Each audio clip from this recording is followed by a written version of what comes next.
Dale Earnhardt Jr. broke his silence on what may go down as the most electrifying and terrifying night in modern NASCAR history. 2 words: hot damn. That's all it took for the legend-turned-broadcaster to sum up the Quaker State 400 at Atlanta, where half the field was decimated in a kaleidoscope of steel and sparks. Picture Christopher Bell, Kyle Larson, and Austin Cindric, 3 of the sport's biggest stars, snatched from the race in the same heart-stopping instant. Cars cartwheeled, engines screamed, and the million-dollar dreams of a dozen hopefuls turned to rubble in a single deafening collision. And as Junior's voice crackled with equal parts awe and apprehension, millions of fans realized this wasn't just another wreck. It was a visceral reminder that NASCAR, at its core, is chaos distilled, and sometimes chaos is exactly what we crave.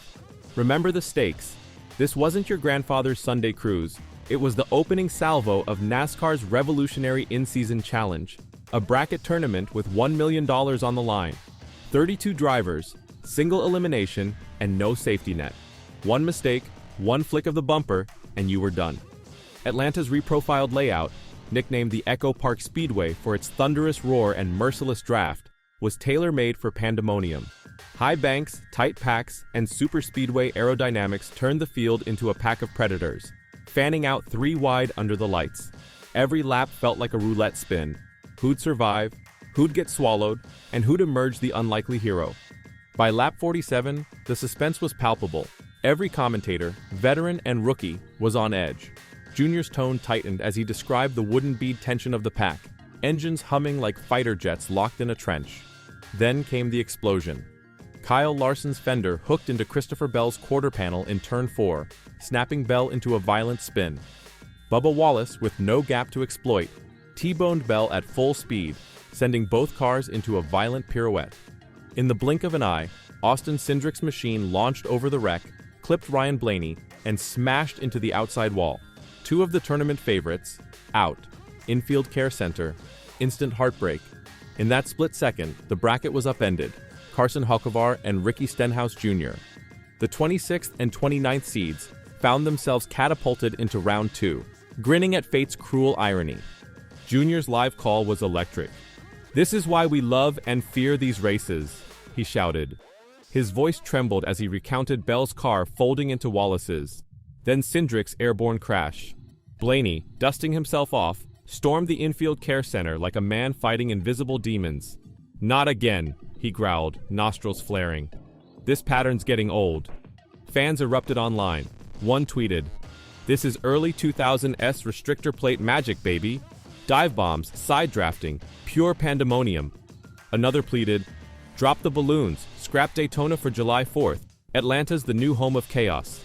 And thus, Junior's 2 words became a lightning rod, sparking a grassroots campaign to reimagine NASCAR's future. Yet this was only the appetizer. Stage 2 cranked the heat to a fever pitch. Lap 69. Chris Buescher lifts to avoid a looming bobble by leader Chase Elliott, and the field compresses like a spring wound too tight. 22 cars tumbled in a metallic accordion, Ross Chastain's hood peeling back, William Byron's ride buckling, Daniel Suarez spinning head-on, and Denny Hamlin's championship aspirations evaporating in a cloud of smoke. Hamlin, the top seed, found himself eliminated by 32 N-seeded Ty Dillon, an upset so seismic it rattled Twitter's foundations. Chase Briscoe, the 2nd seed, ousted by Noah Gragson, another David versus Goliath moment.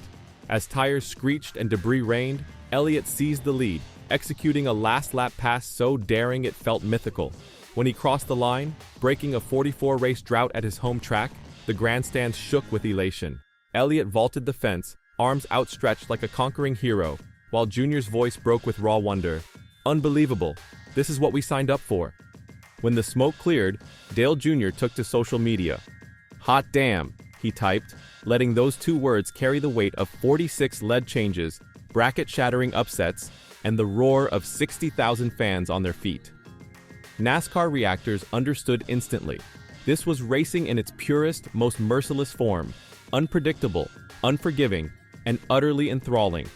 The in-season challenge had proven its worth. High stakes bred aggressive moves, and aggressive moves bred must-see television. With Junior's stamp of approval, NASCAR now held a blueprint.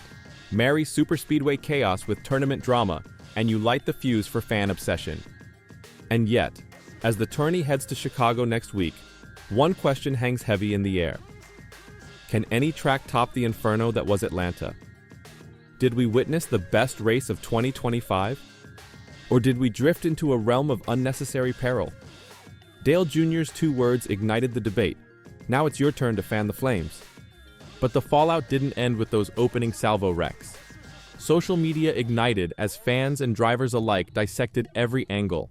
Blaney's post-crash rant, dripping with exasperation, "This pattern's old," became the rallying cry for veterans craving the old restrictor plate chaos. Meanwhile, underdog voices roared louder. "Give us more bracket upsets. Make every round a do-or-die brawl."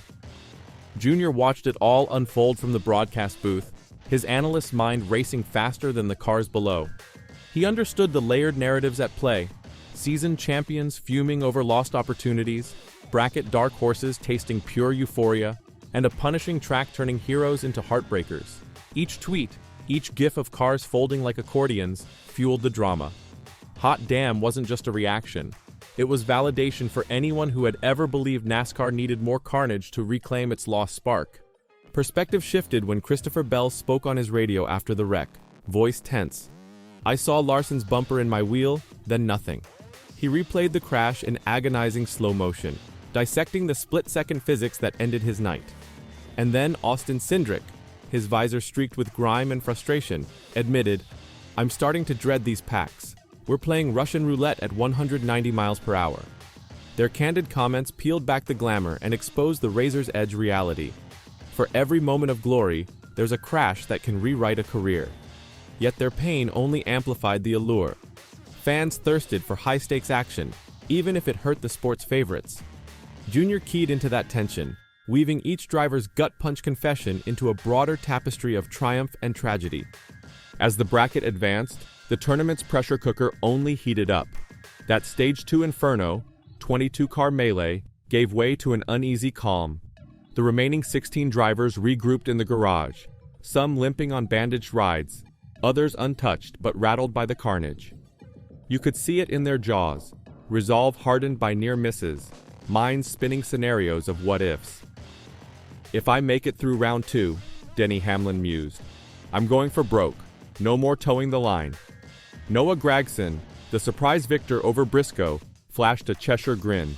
"Chaos is my kind of party." And at his home track, Chase Elliott stood alone, machine pristine, eyes glinting with the hunger of a man who had snatched victory from the jaws of a 44-race drought. Junior's commentary shifted tone, his omniscient narrator voice smoothing into that familiar conspiratorial whisper. "Watch these drivers now. They know what's at stake." Then came the climactic final laps at Atlanta, a ballet of aggression. 16 cars, 2 rounds of bracket madness behind them, now danced at the brink of glory or ruin. Lead swaps became a heartbeat, thump, thump, thump, as drivers orbited the front. The crowd's roar rose and fell like ocean tides. Each slipstream pass carried the weight of $1 million check. On lap 122, Ricky Stenhouse Jr., the 29th seed, attempted a bold 3-wide slingshot, only to get pinched by Bubba Wallace, sending him spinning. But he saved it. The stadium gasped, then erupted. Junior seized the moment. That's the shot of the night, Stenhouse slipping the noose. Television partners flashed slow-mo of tires smoking, mirrors clipping, and for a heartbeat, time froze. And then the green flag waved on the final shootout. The last 3 laps were a crescendo. Engines snarled, spoiler-to-spoiler battles flared, and debris danced across the track. Carson Hocevar, still riding the high of his round 1 revenge, bulldozed his way to the front, only to get outdrafted by Elliott's ghost move, a side draft that looked like magic. They crossed the line nose to tail, Elliott just inches ahead. The checkered flag unfurled, and pandemonium exploded. Fireworks fractured the night sky. Elliott pumped his fist, teammates swarmed, and even rival drivers nodded with respect. Then came Dale Jr.'s final call. "Atlanta, you've just witnessed history." His voice cracked with emotion, a perfect punctuation for a night that defied every expectation. But as the dust settled and cameras panned across the wreck-strewn battlefield, Junior pivoted to the bigger picture. "This," he declared, "is the blueprint for modern NASCAR. No more treading water with tame races. Bring on the bracket, crank up the stakes, and let the chips fall where they may. His words echoed across living rooms and bar stools nationwide. Critics decried the dangers, too risky, too reckless, while purists lauded the revival of unpredictable superspeedway magic. And gift-wrapped in those two words, hot damn, was an ultimatum. This is where the sport must go, or risk fading into forgettable mediocrity. Now, as the series shifts to Chicago's wind-whipped concrete, the question isn't who'll win. It's whether anywhere can match the inferno that was Atlanta. Will the tournament's momentum carry forward, or will the sport fracture under the weight of its own ambition? Junior's parting shot hangs in the air, daring every driver, every track, and every fan to embrace the chaos or be left behind. So tell me, are you ready for the next chapter? Because if Atlanta proved one thing, it's that NASCAR's heart still beats fastest when the wreckers roll, and two words can change everything.